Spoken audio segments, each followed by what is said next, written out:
Hey family, it's Coach Josh again here with another little reminder. See, love is logical. Love is more logical than it is emotional. Unfortunately, though, many people only want to experience and express on the emotional side of love than they do have a sound understanding of what love is. See, love must be learned. Before you're able to do love as a verb, you must know who love is as a noun. God is love. How will you be able to love someone else thoroughly if you don't love yourself thoroughly?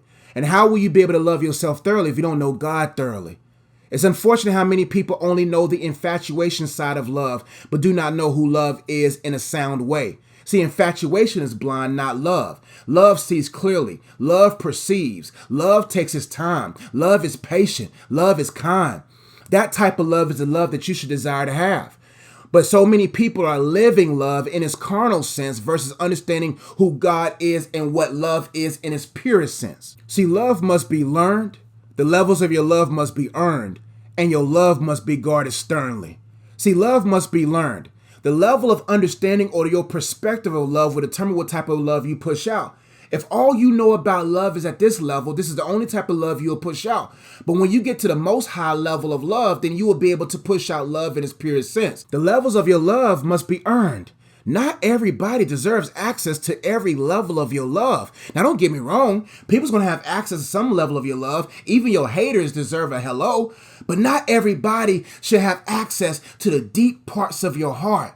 Also, your love must be guarded sternly. You got to take your love seriously because you know your love is your life. The more love you give, the more of your life you lose. And if you loving something that loves you back, and if you loving in the love of Christ, then your love will always be at the level that will be sustainable. Here are 6 questions you must ask to audit your love. Number 1, who do you love?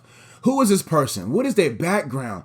Are they capable of loving you? That's why it's important to know God, who is love, because through his spirit, he'll let you know if this person is capable enough to love you the way you deserve or desire to be loved. The second question you must ask yourself is, why do you love them? Do you have a logical, sound reason of why you are even in love with this person? If you can't trace back to a solid reason of why you are in love with that person, then your love may have a faulty foundation. The next question you must ask yourself is, when did this love begin? Or how did this love begin? What was the conception of this love? Was it conceived in the world's carnal version of love, or was it conceived in the love of God? The next question you got to ask yourself is, what kind of love is it? Is this a love that comes from above? Is it pure? Is it kind? Is it solid? Or is it infatuated or unstable? The last question you must ask yourself is, to what extent will I love this person? You don't have grace for everyone.